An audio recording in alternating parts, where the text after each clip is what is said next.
Yan. Kamu minyak cok no. Ini bawang. Bawang Samsun. Cek. Alhamdulillah. Nah, bang. Yan, mari. Nah.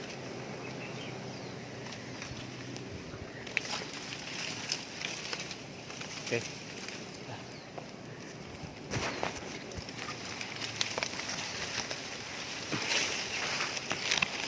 Nah, ini bawang palis nih, bawang syek.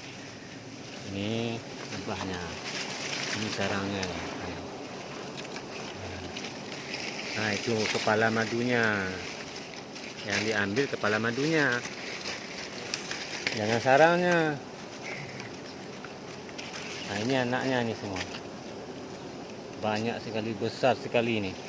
Ini di daerah belakang SKB nih, di Pasar Lama. Ya.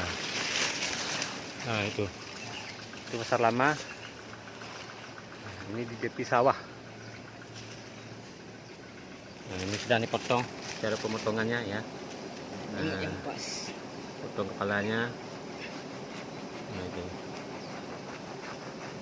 Potong sedikit sarangnya.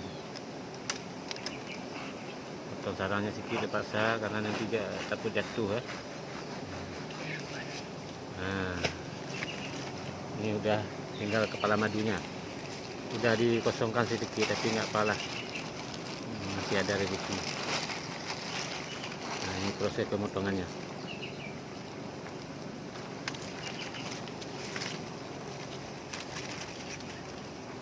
Ya.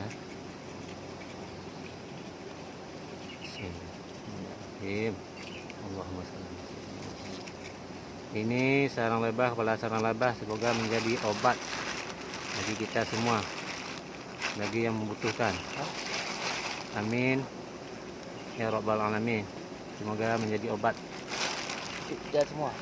untuk kita semua yang telah dijamin di dalam Al-Quran. Alhamdulillah, proses pemotongan sudah selesai.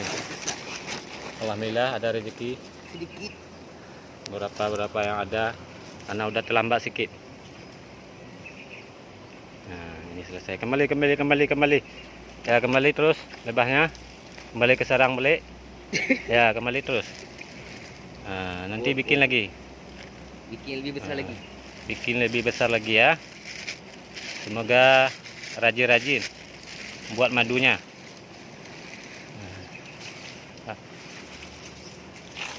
Oke. Oke.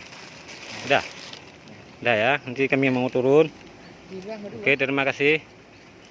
Nah, oke lah ya. Dah.